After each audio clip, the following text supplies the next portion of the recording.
Sa Chula Vista sa San Diego, California, nagmula ang Filipino-Mexican na si Jessica Sanchez.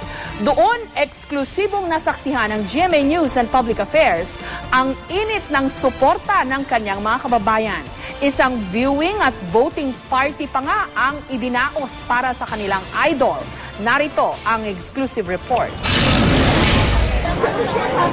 Alas 5 ng hapon pa lang sa East Lake Tavern and Bowls sa Chula Vista, San Diego, California, nagdatingan na ang mga dadalo sa viewing and voting party para sa half Filipino at American Idol Top 3 finalist na si Jessica Sanchez.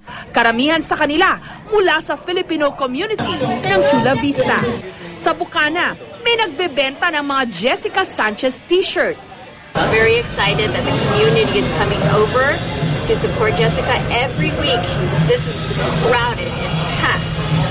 So we have people waiting out the door to come in. So it's very exciting. So what do you think are the chances of Jessica winning? Oh, she's gonna win, no doubt about it.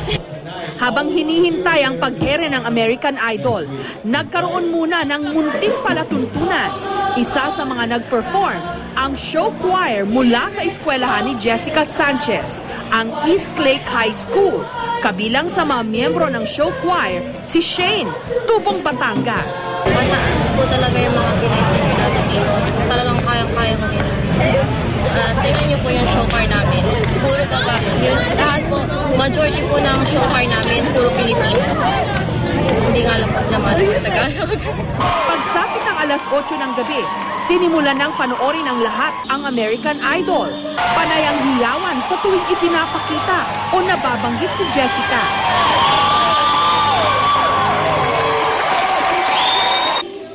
Nung bumirit na siya ng isang Mariah Carey song, ang mga manunood para bang naroon mismo sa venue ng AI sa Los Angeles.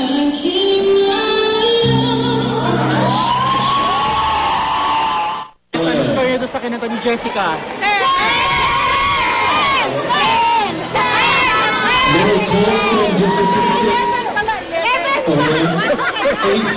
Nung ibinirit na ni Jessica ang I Don't Wanna Miss a Thing, na original na inawit ng isa sa mga AI judge na si Steven Tyler.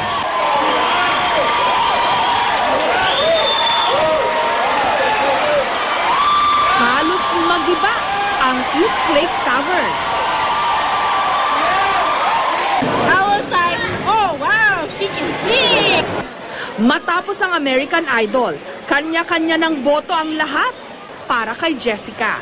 I'm voting for Jessica Sanchez. Pasok na pasok, basta lahat ng Pilipino bumoto from all over the states. Kahit ng mga Facebook from the Philippines, you guys can vote. Panalo sigurado, Jessica will be #1. Sa boto at suporta kasi nila nakasalalay kung si Jessica Sanchez nga ba ang unang may dugong Pilipino na maging American Idol.